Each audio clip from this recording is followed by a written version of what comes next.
नमस्कार, प्रणाम। मैं टीम पवन से पवन कुमार सिंह, आपका अपना भाई बेटा सेवक। जहां पूरा देश आज एक तरफ और एक साथ खड़ा है ऑपरेशन सिंदूर और सिंदूर 2.0 के साथ, वहीं आज जैसा कि आप देख रहे हैं कि हमारा विषय है कि हाजीपुर में हो रही है फूलों की चोरी। ये विषय इतना गंभीर नहीं था, जहां देश में एक तरफ ऑपरेशन सिंदूर चल रहा है, युद्ध जैसी स्थिति बनी है और टीम पवन को ये वीडियो करना पड़ रहा है, लेकिन लगातार नगर की तरफ से हमारे टीम को लगातार संपर्क किया जा रहा है और कहा यह जा रहा है कि इन विषयों पे आप कोई समाधान लेके आए। जैसा कि पूरे शहर को पता है कि टीम पवन जब भी कोई प्रॉब्लम की बात करती है तो ना केवल हम सिर्फ प्रॉब्लम को एक्सप्लेन करते या डील करते, हम लोग उसके सॉल्यूशन पे भी बात करते हैं। तो आइए जानते हैं कि ये पूरा विषय क्या है, दोनों पक्ष की क्या क्या बातें हैं, दोनों पक्ष की राय को रखते हैं और फिर अंत में हम लोग जानेंगे कि हम लोग इसे कैसे खत्म कर सकते हैं या इसे कैसे सॉल्व कर सकते हैं। पहले पक्ष का ये कहना है कि वो मेहनत करते हैं, वो कहीं ना कहीं से खरीद कर नर्सरी से पौधा लाते हैं, सेवा करते हैं, उसे रोपते हैं, खाद मिट्टी पानी देते हैं, बड़ा करते हैं ताकि वो फल दे पाए। ये पहले पक्ष का कहना है। होता क्या है कि जब वो पूजा करने के लिए घर की महिलाएं जा रही हैं अपने गार्डन में या अपने जहां भी उन्होंने पौधा लगाया है, वहां उन्हें एक भी फूल नहीं मिलता है पूजा करने के लिए। और उनका ये कहना है और हमारा भी ये सवाल है कि अगर वो फूल उन्हें नहीं मिल रहा है तो क्या उन्हें वो फूल मिलना चाहिए। अब जानते हैं कि आरोप क्या है। आरोप ये है कि शहर में क्या पुरुष, क्या महिला, क्या बच्चे लोग लगातार सुबह रात के अंधेरे में फूल तोड़ ले रहे हैं, जिसके कारण हो क्या रहा है कि जिन्होंने वाकई फूल रोपा है वो जब फूल लेने जा रहे हैं या पूजा करने के लिए तो उन्हें फूल नहीं मिल पा रहा है। अब इन फूलों को क्यों तोड़ा जा रहा है? पहला, इन फूलों को इसलिए तोड़ा जा रहा है कि आप पूजा करें और कहीं ना कहीं भगवान को ही चढ़ना है, तो इन फूल के मालिकों को आपत्ति क्यों होनी चाहिए? बिल्कुल नहीं होनी चाहिए, क्योंकि आपका भी मकसद है फूलों को भगवान पे अर्पित करना और उनका भी मकसद है फूलों को भगवान पे अर्पित करना। अब जो फूल के मालिक हैं जितने भी हैं, उनको आपत्ति इस बात से नहीं है कि आप फूल तोड़ते हैं, उनको आपत्ति इस बात से है कि आप फूल तोड़कर बाजार में व्यापार करते हैं। दूसरा, अगर आप एक फूल तोड़ने आए हैं, अगर आपको लगता है कि एक पेड़ में 10 फूल है, तो अगर आपका जरूरत 2 फूल से हो जा रहा है तो आप वो पूरा 10 का 10 फूल क्यों तोड़ रहे हैं? आप 2 तोड़ के लेके जाएं, 2 उनके लिए भी छोड़ दे ताकि जब वो पूजा करने जाए तो उन्हें भी फूल मिले। अब सवाल ये उठता है, टीम पवन का सवाल ये है कि क्या इन फूलों का जो फल है यानी जो पुण्य है वो किसे मिलेगा? एक उसे जो उसे लंबे टाइम से उसे रोप कर उसकी सेवा कर रहा है, उसमें पानी खाद जितने भी श्रम है वो लगाकर उस पौधे को बड़ा करता है ताकि वो फूल दे सके, या उसे जो रात के अंधेरे में चुपके से आकर उस फूल को तोड़ के चला जा रहा है? तो अगर ये दोनों ही फूल भगवान पे चढ़ रहे हैं तो ये आप मुझे बताएं हाजीपुर और तमाम नगरवासी कि इस फूल का जो पुण्य है या फल है उन्हें किसे मिलना चाहिए। अब यहां तक बात होती तो टीम पवन शायद इस पे वीडियो नहीं करती। अब दुख की बात यह है कि पुरुष के साथ साथ महिलाएं और बच्चे, खासकर बच्चे और बच्चियां जब फूल तोड़ने आ रहे हैं तो दिक्कत क्या हो रही है। जैसे कि आप पीछे देख रहे हैं, बरसात का मौसम है, कभी भी बारिश हो जाती है। ये 11,000 का ऊपर से लाइन गया है और ये जो पोल आप देख रहे हैं ये भी इलेक्ट्रिक पोल है। अब बच्चे, जैसा कि आप देख रहे हैं, ये रेलिंग पे चढ़कर फूल तोड़ रहे हैं। अब ये चिंताजनक है। जब से टीम पवन ने ये सब देखा है, ये गंभीर हो गया है, जिस विषय के लिए, जिसके कारण आज हम लोग ये वीडियो कर रहे हैं कि ये बच्चे अगर इस रेलिंग से गिरते हैं और दुर्घटना होती है या इलेक्ट्रिक पोल में या 11,000 पोल में अगर ये सड़ जाते हैं तो इन दुर्घटनाओं का जिम्मेवार कौन होगा? आप, हम, या वो जो बच्चे बच्चियां जो यहाँ फूल तोड़ने आ रहे हैं, या वो माँ बाप जो इन छोटे छोटे बच्चों को अपने व्यापार के लिए फूल तोड़ने के लिए सुबह ही 5 बजे 4 बजे भेजकर शहर में यह रिस्क ले रहे हैं। आप देख रहे हैं कि हमारे आसपास बहुत सारे कुत्ते हैं। होता अमूमन क्या है कि जब सुबह ये लोग आते हैं तो कुत्ते भी काफी आक्रामक होते हैं। उन्हें ऐसा लगता है कि उनकी ट्रेनिंग ऐसी होती है कि ये चोर हैं। और ये बहुत ये शब्द बार बार चोर इस्तेमाल करना, मुझे बहुत दुख हो रहा है कि टीम पवन को ये शब्द इस्तेमाल करना पड़ रहा है। लेकिन जो पहले पक्ष है, जो जितने भी फूल के मालिक है, जो लगातार हमसे संपर्क कर रहे हैं, उन्होंने ये बहुत स्ट्रांगली कहा है कि पवन जी आप इसी शब्द से आप संबोधित करें कि रात के अंधेरे में अगर कोई फूल तोड़ के लेके जा रहा है तो वो चोरी की श्रेणी में आ रही है। बच्चों के साथ साथ महिलाएं भी हैं, महिलाओं के साथ साथ पुरुष भी हैं। और मेरा भी ये विषय है कि अगर काम 2 फूल से हो जा रहा है तो पूरा फूल ना तोड़े। अब इन फूल तोड़ने में दिक्कत क्या है कि एक तो फूल को बर्बरता से तोड़ी जा रही है, क्योंकि आप जल्दी में होते हैं, कहीं ना कहीं आपको लगता है कि कोई देख लेगा, तो आप फूल के पौधों को भी नुकसान करते हैं, उसकी डाली तोड़ देते हैं। दूसरा, आप इस तरह रेलिंग पे चढ़ते हैं, इलेक्ट्रिक पोल है, कोई दुर्घटना हो सकती है, नीचे से कुत्ते अटैक कर सकते हैं, ये सब हो सकता है।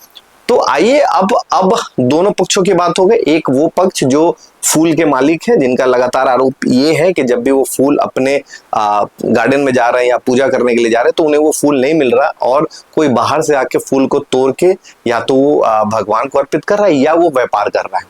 दूसरे पक्ष की भी बात हम जानते हैं। हो सकता है कि सबके पास रिसोर्स ना हो, सबके पास गार्डन ना हो, जमीनें ना हो, ताकि वो फूल रोप नहीं पा रहे हैं। तो उनके पक्ष को भी जानना है कि अगर ऐसे में वो लोग जगह जगह जाकर फूल इकट्ठा करते हैं ताकि वो अपने घर में पूजा कर सके या शायद व्यापार कर सके। तो टीम पवन दोनों पक्ष के साथ खड़ी है, उस पक्ष के साथ भी कि ये फूल नहीं तोड़ना चाहिए या इसे हम कम करेंगे, दूसरे पक्ष के साथ भी जिनके पास ये फूल नहीं है, जिन्हें मजबूरन कहीं ना कहीं जाकर इकट्ठा कर कर ऐसे फूल को लाकर जमा करके या तो पूजा करना है या व्यापार करना है। अब हम इन्हें दूर कैसे करेंगे? जैसे ये हम बिल्कुल दूर कर सकते हैं। जैसे कि आप देख रहे हैं, ये पूरा एरिया जो है ये खाली है।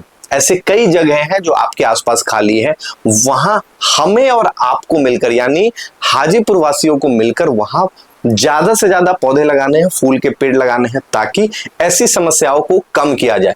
पूरी तरह तो खत्म नहीं कर सकते, लेकिन इसे कम जरूर कर सकते हैं। अब ये होगा कैसे? ये पॉसिबल कैसे होगा कि अगर 5000, 2000, 1000, 500 या 100 पौधे हम कहां से लाएं, कैसे लगाएं? तो ये जो ग्राउंड आप देख रहे हैं, टीम पवन इसे हालांकि हमने ये तमाम जो पेड़ है वो बाहर ही लगाया है ताकि लोग इससे फूल लेकर जाएं। और ये जो आप गैलरी देख रहे हैं, ये पैसेज और ये पूरा फील्ड हम लोग ट्राई करेंगे कि जल्द से जल्द इसमें पौधे लगा दे, ताकि 15-20 दिन, महीने दिन के अंदर वो फूल देना शुरू कर दे।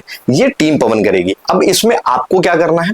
या तो आप अपने आसपास पौधे लगाएं, ज्यादा से ज्यादा बाहर रोड के किनारे, सड़क के किनारे, रेलवे लाइन के किनारे पौधे लगाएं, ताकि कोई भी आए ऐसे और उसे ऐसे रेलिंग पे ना चढ़ना पड़े और ऐसे दुर्घटना की स्थिति में ना आना पड़े, और वो कहीं ना कहीं यहाँ से फूल लेकर चले जाए। दूसरा, आप और पूरा नगरवासी चाहे तो टीम पवन को सहयोग कर सकती है। हर व्यक्ति एक पौधा लेकर आए और वो खुद यहाँ लगाए और एक सेल्फी हमारे टीम को भेजे। हम लोग प्रयास करेंगे कि इसे ज्यादा से ज्यादा लोगों में पहुंचाएं।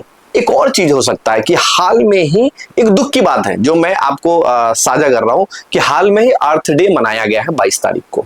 अब जितने भी स्कूल हैं, अच्छे जितने भी ब्रांडेड स्कूल कह ले या ये पूरे हाजीपुर शहर में कह ले, तो 20-25 ऐसे स्कूल है जिसकी स्ट्रेंथ कम से कम 5000 से 10,000 बच्चों में। अगर इनको सबको टोटल कर दे तो कम से कम मुझे लगता है कि ये 70-80 हजार बच्चों का स्ट्रेंथ जो है ये 10 किलोमीटर के अंदर है। अब 80,000 बच्चों से अर्थ डे पर स्कूल ने एक एक पौधा लेकर आने की बात की। हर बच्चा एक्साइटेड होकर घर में उन्होंने अर्थ डे के लिए कॉस्ट्यूम बनाया और कहीं ना कहीं अपने माँ बाप से लड़ झगड़ कर वो एक एक पौधा खरीद कर, नर्सरी से खरीद कर, क्योंकि हर किसी के पास पौधा नहीं था, नर्सरी से खरीद कर वो अर्थ डे पर स्कूल मैनेजमेंट को उन्होंने जमा किया। यहां तक बहुत अच्छा था। अब होना क्या चाहिए था कि वो जो लाख पेड़ इन तमाम 25-30 स्कूलों को आया, उन्हें वो या तो अपने परिसर में लगाते, और जैसा कि आप सबको पता है कि अपने परिसर में लगाना थोड़ा मुश्किल है, तो वो शहर में अलग अलग लोगों को देते, जैसे हम जैसे लोगों को या और भी जो शहर में एक्टिव लोग हैं उनको, उनसे वो संपर्क करते और उन्हें वो पौधा देते कि चलिए 10,000 पौधे हमने आपको दिए, आप शहर के अलग अलग हिस्सों में लगाएं। या वो पूरा पौधा उठाकर नगर परिषद को भी दे सकते थे कि नगर परिषद जिम्मेवारी से उस पौधे को रोपण ही ना करती, बाद में उसे पानी देना और सारी चीजें उपलब्ध करा सकती थी। लेकिन ऐसा हुआ नहीं।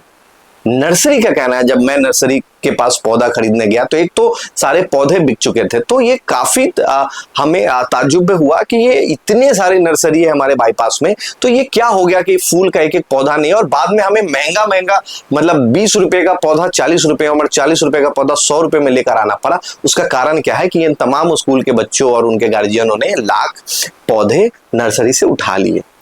अब हुआ क्या, अर्थ डे खत्म हो गया। सारे इन्वायरमेंट और पर्यावरण संरक्षण की बातें करने वाले स्कूल ने उसका किया ये कि वो वापस नर्सरी वाले को उन्होंने बेच दिया। हो सकता है कि ये जो शब्द मैं यूज कर रहा हूं बेच दिया, ये बहुत कठोर है, इसकी पुष्टि शायद मैं ना कर पाऊं, लेकिन ये आपको और हमें भी पता है कि वो वापस नर्सरी वाले खरीद लेते हैं। कई नर्सरी वालों का कहना है कि भैया आप लेकर तो जा रहे हैं, ये वापस घूम फिर कर शाम को हमारे पास आ जाएगा, और नर्सरी वाले खुद अपनी गाड़ी वैन लेके वहां जाते हैं और सारा पौधा इकट्ठा करके लेके आते हैं और उनसे वापस खरीद कर लाते हैं। ये बहुत दुख की बात है। और अगर आप नहीं बेचते, मैं ये कहता हूं जितने भी बड़े स्कूल है, अगर आप ये नहीं बेचते तो टीम पवन हर स्कूल आएगी, और अभी 22 को खत्म हुए बहुत दिन नहीं हुए, तो आपके पास वो पौधा होगा ही। तो हमें आप वो पौधा दिखाएं, और ना केवल दिखाएं, आप हमें वो पौधा दे दे ताकि मैं वो तमाम फूल शहर में लगा दूं, या हमें ना दे के आप नगर परिषद को दे दे। लेकिन आप हमें वो दिखाएं कि आपके पास 10,000 बच्चे हैं तो कम से कम 5,000 जो पौधे आपके पास आए, 2,000 आए, 1,000 आए या 500 ही पौधे आए, तो क्या एनवायरमेंट संरक्षण की बात करने वाले उन पौधों को सही सलामत आपने स्कूल में रखा है, और रखा है तो आप वो हमें दे दे ताकि हम पूरे शहर में इस फूल को लगा दें और किसी को भी जान का रिस्क ना लेना पड़े एक फूल के लिए। तो इन्हीं सब बातों के साथ टीम पवन अपने इस विषय को खत्म करती है और देश के साथ मजबूती के साथ खड़े रही। ये ऑपरेशन सिंदूर हुआ है, 2.0 हो रहा है, 2.1 भी हो सकता है, युद्ध की स्थिति बन रही है, ब्लैकआउट और मॉक ड्रिल हो रहे हैं। तो ऐसे में अपने सरकार, अपने प्रशासन और अपने नागरिकों के साथ एकजुट होकर खड़े रहे, और खासकर हाजीपुर और वैशाली जिला ने ये मिसाल कायम किया है कि जितने भी राजनीतिक दल हैं, अलग सोच अलग विचार के हैं, उन सब ने एक साथ आकर एक सुर में हमारे भारत के प्रधानमंत्री जी का समर्थन किया है। उन्होंने वन नेशन वन यूनाइटेड होने का एक बहुत ही बड़ा मिसाल दिया है। हाजीपुर शहर के जितने भी राजनीतिक दल हैं वो सड़क तक भी आए इस जश्न को मनाने के लिए, और ये लड़ाई अभी लंबी है। हमें बहुत ही मजबूती से अपने सरकार का समर्थन करना है, चाहे हम लाख विरोध करें, उसके बाद हमारे आपस की लड़ाई चलती रहेगी, लेकिन अभी देश को हमारी जरूरत है और हम देश के साथ खड़े हैं। इन सभी के साथ टीम पवन से मैं पवन कुमार सिंह, आपका अपना भाई बेटा सेवक।